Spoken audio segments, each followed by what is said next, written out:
Do I have a story for you? Straight out of Ngaruawahia, New Zealand, here's Maurieo. Hello, Maurieos Daily Vlog, number 629, newspaper. Tuesday, January the 8th, 2019. Hello, welcome. Hi, 3.5. How's your day been? Yep, buddy, marvellous weather here, marvellous day. Everything's just, well, a box of birds, as they say. So, this is from my files, interesting stories to tell. I note them down in my little black book, and this story I've got noted down here as newspaper and glass. So, I came up here to the Waikato in 1980, and I was actually subscribed to the Waikato Times for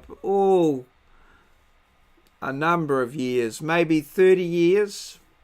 And then as the internet came into prominence and something happened, I stopped my subscription totally. Used to be a huge part of my day would be reading the Waikato Times from front cover to the back, regularly every day. And sometimes I might even get a morning paper, the New Zealand Herald or that, just depending on what was going on. But with the advent of the internet and the cell phone now, I have Facebook, Twitter, stuff, all sorts of YouTube things to get my daily fix of social media and news and what have you. I don't even watch television anymore. Not so much newspaper. I don't have these big piles of newspaper around the house. So the newspaper used to get used for a number of things. If ever any glass got broken, we would wrap it up in newspaper, put it in the rubbish bag so it didn't damage the rubbish man. Quite often, if we were peeling vegetables, just get out a newspaper, peel the vegetables into the newspaper, flick it into the rubbish bin. So there was always newspaper around, and then quite often, if you wanted to light a fire or something like that, some newspaper. But lately I've found that there's no newspaper around, and it's not so lighting fires and some of these things, putting newspaper down for painting and things like that, it's just not around. But we used to have, there was always an old adage that was around, today's news is tomorrow's fish and chip paper. Because they used to wrap the fish and chips, they'd have a sheet of clean newsprint initially, or a sheet of clean newsprint, put the chips in that, and then wrap it up in the printed news, so you didn't get the printer's ink onto the food and things like that. So anyway, the other day we had some broken glass and swept it all up and said, well, what are we going to do with it? We didn't have anything. I think it was a Wednesday. Didn't have anything to do. Well, didn't know what to do with the broken glass, to put it out in the rubbish, because normally we wrap it in newspaper. And then my wife actually thought about it and said, oh, we'll wait till Saturday because we have fish and chips on Saturday and that's wrapped up in newspaper.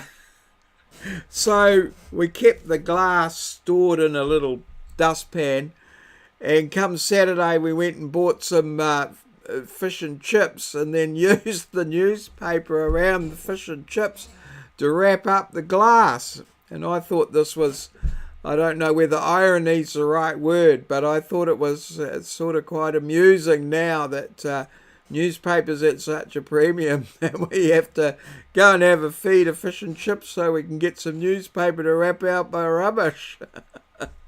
So I thought that was amusing and worthy of a bit of a story on the vlog. So I noted it down there because it's the sort of story that I could tell at any time. And, well, you know, exciting as today was, there was nothing too stand out about it. So I thought, well, I'll bring out the newspaper story. I've got a number of little stories and things noted here that I can bring out for, you know, story time. Perhaps I can make it into a feature. I don't know. But anyway, that's my story about newspaper.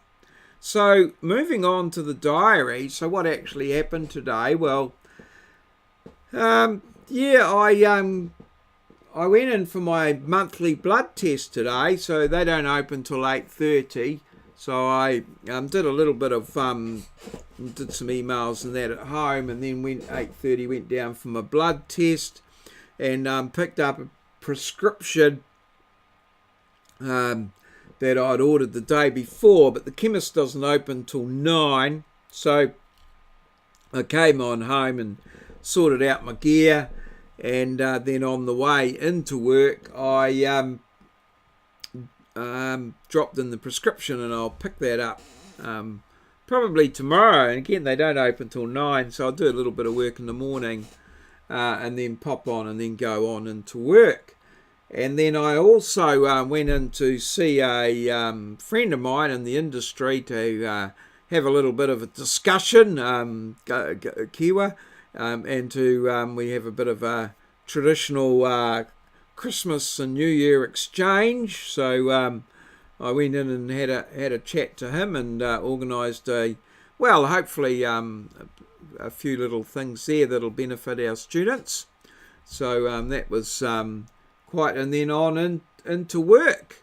And well, as I said, with my dieting regime there, I've been doing the intermittent fasting, so I was blooming hungry by the time it came lunchtime, and I went down to the Blissful Vegan and got a bit of a takeaway from the buffet there.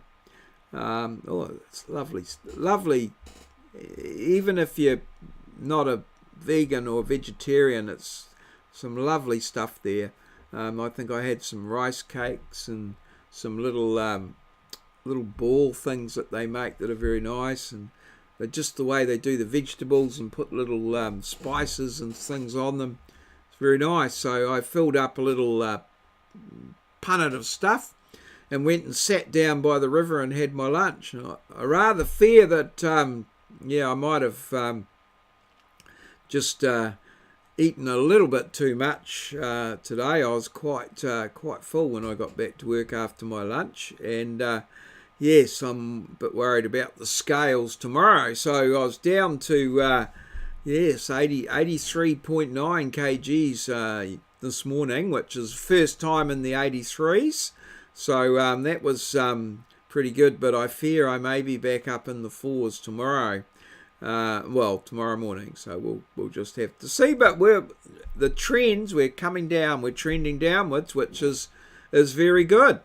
And 4219, so that'll burn off a few calories there, which was great. 629 newspaper on the vlog, and the Where What Who was a question today. Where What Who, a new one, 241 a watt, and that's still going. And just a shout out to my lovely wife over in Brisbane. We had a Facebook, videos call there, and caught up with each other, which was very good. So we've seen each other today, and just done some prep and stuff at work, and had a bit of a chat and a natter to a few of my colleagues and new ones. A great time of year. Everyone's got plenty of time, smile on their face, no stress, wonderful place. And so good time to have a chat to colleagues and things. And as I mentioned, I dropped into the chemist this morning and had my blood test. So sort of pretty full and busy day, but no specific highlights. I dropped I had a table in the back of my car, so I dropped that into the survey shed and emptied the rubbish there and got that, sort of had a bit of a think about that. So yeah, pretty wonderful. So let's have a look at today's challenge, and it is, what is the biggest living fish in the ocean? Fish in the ocean. Is it the tuna, the great white shark, the whale shark, or the barracuda? Just heading off on a tangent, I see there was a tuna in the Japanese fish market the other day, that one single tuna that went for over a million somethings. Some significant milestone anyway, let's say $1 million for one fish. Good Lord, wouldn't want to be eating too much of that. So yes, and yesterday's question, what was the unit of currency in Poland at the time of the Second World War? Well, of course it was the zloty. Yeah, the zloty. Have you ever heard of that? Well, Moz had heard of it, and he was able to weave that into a wonderful little story about dirty cups and cups disappearing and the Hitchhiker's Guide to the Galaxy. Bloody masterpiece. A masterpiece, Moz. Well done. So, yes, he maintains his position there on the Hall of Fame. Does Moz 42. So, thanks Moz42, and thanks everybody for watching, liking and subscribing, commenting, all of these things that support the channel and inspire and motivate me to continue. Although not my sole reason for doing it, it is nice to get a bit of feedback and a bit of acknowledgement. So thanks very much, everyone. Hopefully we'll see you again tomorrow. All good. Cheers. See you. Smash that like button. This has been a maureo presentation from our studio in Ngaruawahia, New Zealand.